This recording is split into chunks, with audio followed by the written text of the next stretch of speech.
और बात करते हैं सरकारी स्कूलों की, क्योंकि सरकारी स्कूलों के अंदर निज़ाम को बेहतर बनाने के लिए सरकार ने कमर तो कस ली है। एनरोलमेंट ड्राइव को बढ़ाने की हर मुमकिन कोशिशें की जा रही है।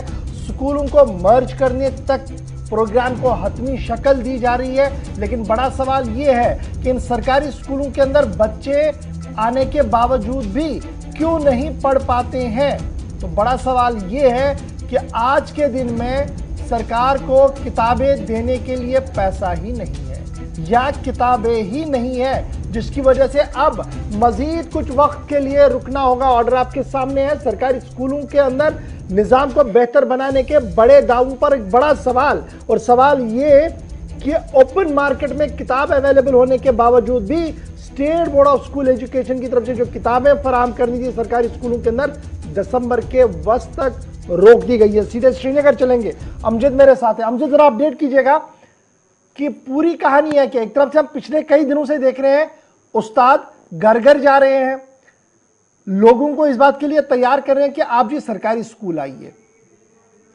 दूसरी बात हम देख रहे हैं कि एनरोलमेंट ड्राइव अगर कामयाब नहीं हुई तो स्कूलों को मर्ज किया जाएगा। 30,000 तक का हदफ जो है वो सामने आया है। तीसरी बड़ी बात सामने आ रही है कि जनाब उस्तादों को भी फारिग किया जाएगा अगर परफॉर्मेंस बेहतर नहीं आई।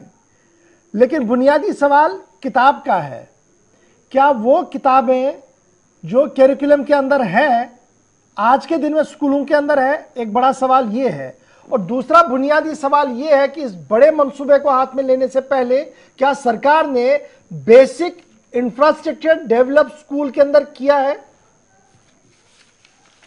देखिए, सबसे बड़ा सवाल इसमें ये है कि जम्मू कश्मीर के अंदर इस आज की मेगा एनरोलमेंट ड्राइव के अंदर कितने बच्चों की एनरोलमेंट सरकारी स्कूलों में हुई है। लगभग 30 से 40 हजार के आसपास स्टूडेंट्स पिछले 2 हफ्तों के अंदर जम्मू कश्मीर के में अलग अलग सरकारी स्कूल्स में सारे डिस्ट्रिक्ट्स के अंदर एनरोल हो चुके हैं, जिसमें टॉप 3 की अगर बात करें, अनंतनाग, कुपवाड़ा और बारामूला 3 डिस्ट्रिक्ट्स हैं, जहां पर 10,000, 9,500 और 5,500 रिस्पेक्टिव स्टूडेंट्स तीनों ही अलग अलग डिस्ट्रिक्ट्स में एनरोल हो चुके हैं गवर्नमेंट स्कूल के अंदर। लेकिन इसके बावजूद एक सबसे बड़ा सवाल ये है कि स्कूल्स के अंदर से परफॉर्मेंस सामने क्यों नहीं आता, क्योंकि हमने लगातार पिछले कई समय से चीज देखी है कि एनरोलमेंट होने के बावजूद भी सरकारी स्कूलों की परफॉर्मेंसेस काफी ज्यादा खराब रही हैं। बेशक कई सारे स्टूडेंट्स ऐसे हैं जो टॉपर्स निकल कर आए हैं, लेकिन फिर भी लगभग हम कहें तो 60% के आसपास के ऐसे स्कूल्स हैं जहां की परफॉर्मेंस वर्स्ट होती जा रही है, खराब होती जा रही है। इसकी सबसे पहली वजह, सबसे बड़ी वजह हम लोग आपके सामने रखने वाले हैं। अगर आप साल 2020-21 जो हमारा करिकुलम ईयर रहा है स्कूल्स का, उसकी रिपोर्ट देखें तो एक रिपोर्ट सामने आती है जिसमें ये बताया जाता है कि जम्मू कश्मीर के अंदर गवर्नमेंट स्कूल में पढ़ने वाले लगभग 6.5% ऐसे स्टूडेंट्स हैं जिनके पास साल 2021 के सेशन की किताबें ही नहीं थी, यानी उन तक किताबें पहुंची ही नहीं। ASAR की ये रिपोर्ट है जो annual status of education report present करती है। रिपोर्ट कह रही है कि साल 2021 के लिए 6.5% बच्चे जिन्होंने क्वालिफाई भी किया या फेल हुए, उनके पास किताबें थी ही नहीं। उसके बाद अगर बात आए इस बार की, तो जो ऑर्डर हम सामने दिखा रहे हैं ये बारामूला डिस्ट्रिक्ट का है, जो तीसरे नंबर पर है एनरोलमेंट ड्राइव में। 5,500 के आसपास बच्चे एनरोल कर दिए गए हैं, लेकिन उनके पास में किताबें दिसंबर 23 तक अवेलेबल नहीं होगी। अब इसमें कई तरह के सवाल है। सबसे पहला सवाल ये कि जब बच्चे एनरोल किए जाते हैं, क्या उस समय किताबों की तैयारी उनके पास में नहीं होती या फिर कोई और वजह है? वजह सबसे बड़ी ये है कि दिसंबर 23 तक अगर बच्चों के पास किताबें पहुंचेंगी तो पहले ही हफ्ते में दिसंबर की विंटर असाइनमेंट्स हो जाती हैं, विंटर हॉलीडेज हो जाती हैं। उसके बाद तीसरे हफ्ते में किताबें उन तक पहुंचाई कैसे जाएंगी, पहली बात ये।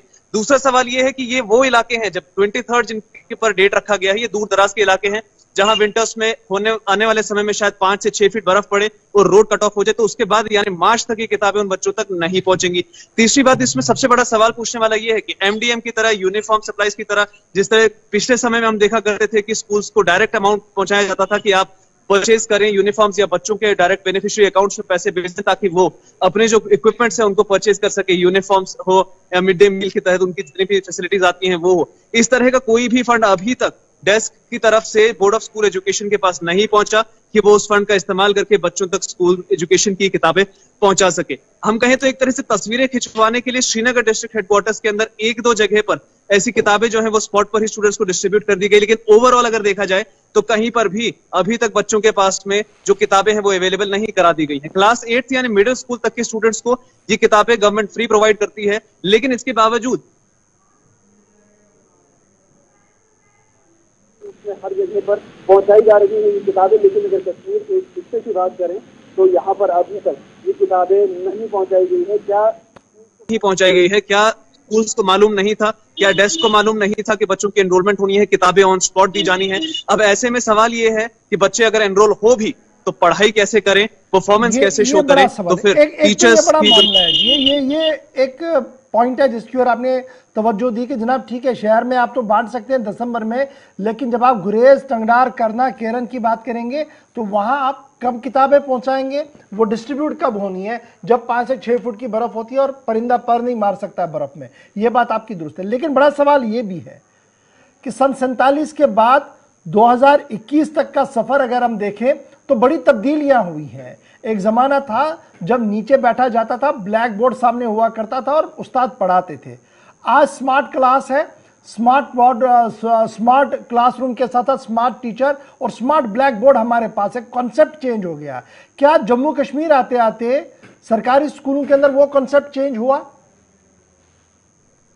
देखिए, ओवरऑल तो हुआ है, लेकिन अगर आप इन्हीं दूर दराज इलाकों की दोबारा से बात करें तो ये कुछ ऐसे इलाके हैं जहां पर महज सिलेक्टेड नेटवर्क्स चलते हैं, या तो बीएसएनएल के या फिर जियो के, या फिर कोई भी नहीं चलता। आप अगर विंटर्स की बात करें तो ये वही इलाके हैं जहां पर महज 24 घंटे के अंदर 6 घंटे की बिजली प्राप्त करवाई जाती है, वो भी रात के 6 बजे से लेकर 12 बजे तक। यानी दिन में बिजली नहीं, आप फोन चार्ज नहीं कर सकते, आप नेटवर्क को एक्सेस नहीं कर सकते। और आम दिनों में, गर्मियों की भी अगर बात करें तो आप उन इलाकों में अगर जाएं, नॉर्मल टेलीफोनिक कन्वर्सेशन के लिए भी आपको एक नंबर 5 बारी डायल करना पड़ेगा, फिर नंबर लगता है। उसके बाद ऑनलाइन क्लासेस की तो बात ही दूर की है। कम्युनिटी क्लासेस इन्हीं इलाकों के लिए शुरू की गई थी, लेकिन कम्युनिटी क्लास में भी एक टीचर कितनी पढ़ाई बिना किताब के बच्चे को कराएगा, ये एक सबसे बड़ा सवाल है जो बार बार सामने रखा जा रहा है। अच्छा, और इस पर एक पेरेंट्स लास्ट काफी चीज जो कई आपसे तरह जानना के चाहूंगा रिएक्शन कि मुझे हैं। प्रोग्राम का वाइंड अप करना है, लगातार कहा जा रहा है कि एक्सेस हो गया जी। एक बड़ा इंपॉर्टेंट एक पहलू है, वो है बेसिक इंफ्रास्ट्रक्चर में बैठने की व्यवस्था, बैठने का अरेंजमेंट, सीटिंग अरेंजमेंट। और सीटिंग अरेंजमेंट में एसआर रिपोर्ट, मरकजी वजारत का गाइडलाइन और जम्मू कश्मीर, कितना तालमेल आप इसमें देख पा रहे हैं? क्या आज के दिन में चाहे गरीब से गरीब वालिद भी हो, क्या वो बच्चे को उस कटे फटे टाट पर बैठने के लिए तैयार है, या ये वो लोग अब जा रहे हैं जिनके पास बिल्कुल भी कोई सहारा नहीं है और वो कहीं से नहीं पढ़ सकते हैं, वो चलते हैं चलो बच्चे अब इतना तो कर लें कि एक सिग्नेचर कर पाए, सीखना कर पाए, इसलिए वो उस टाट पर बैठने के लिए भी मजबूर है। क्या ये बुनियादी वजह तो नहीं है कि हम बेसिक इंफ्रास्ट्रक्चर को डेवलप ही नहीं कर रहे हैं और बड़े ख्वाब दिखा रहे हैं स्टेट को? ये भी एक बड़ा सवाल है जो सामने रखा जा सकता है, क्योंकि बेसिक इंफ्रास्ट्रक्चर की जब हम बात करें, जिस तरह से मैंने पहले ही कहा कि तस्वीरें खींची जिन इलाकों में जाती है, वहां पर बेसिक इंफ्रास्ट्रक्चर पूरी तरह से स्ट्रांग कर दिया गया है। श्रीनगर की आप बात करें या किसी भी डिस्ट्रिक्ट के डिस्ट्रिक्ट हेडक्वार्टर की बात करें, वहां पर पूरी तरह से फैसिलिटीज हैं। लेकिन जब आप आउटस्कर्ट एरियाज में जाएंगे तो हमें कई तरह की जो खराब तस्वीरें हैं वो देखने को मिलती है। बिल्डिंग्स ऐसी हैं जिनको आज से 15 साल 20 साल पहले रेनोवेट कर दिया गया है, उसके बाद दोबारा कई खबर नहीं हुई, कोई दोबारा से पूछा नहीं गया कि बिल्डिंग्स की हालत क्या है। एक क्लास के अंदर 2 अलग अलग सेशन को पढ़ाया जाता है, एक तरफ एक बोर्ड, दूसरी तरफ दूसरा बोर्ड। और ऐसे में उम्मीद ये की जाती है कि गवर्नमेंट स्कूल का परफॉर्मेंस कश्मीर के अंदर से 100% सामने आएगा और बच्चे जो कि अच्छे खासे क्लासिफाइड प्राइवेट स्कूल में पढ़ते हैं, वहां से पढ़ाई छोड़कर गवर्नमेंट स्कूल की तरफ आएंगे। यानी सपना वो दिखाया जा रहा है जो आम आदमी पार्टी दिल्ली में कर चुकी है, लेकिन हकीकत वो है जो हम कश्मीर के अंदर बॉर्डर एरिया में देख पा रहे हैं, जहाँ क्लास के अंदर या तो बच्चे मौजूद नहीं है, बच्चे हैं तो टीचर मौजूद नहीं है, टीचर और बच्चे मौजूद हैं तो पढ़ाई के लिए किताबें मौजूद नहीं है। और अगर चलिए, बहुत किताबें शुक्रिया हो जी अमजद हमारे तो साथ छत ज्वाइन की करने कमी के वहां लिए पर और डिटेल्स देने के लिए। जनाब, दिल्ली वाला मॉडल अडॉप्ट कीजिएगा जरूर, जम्मू कश्मीर करे इस मॉडल को अडॉप्ट, जरूरत है। लेकिन दिल्ली के मॉडल को तभी अडॉप्ट किया जा सकता है जब एक निजाम हमारे पास हो, इंफ्रास्ट्रक्चर हो। दिल पर हाथ रखे, वो बड़े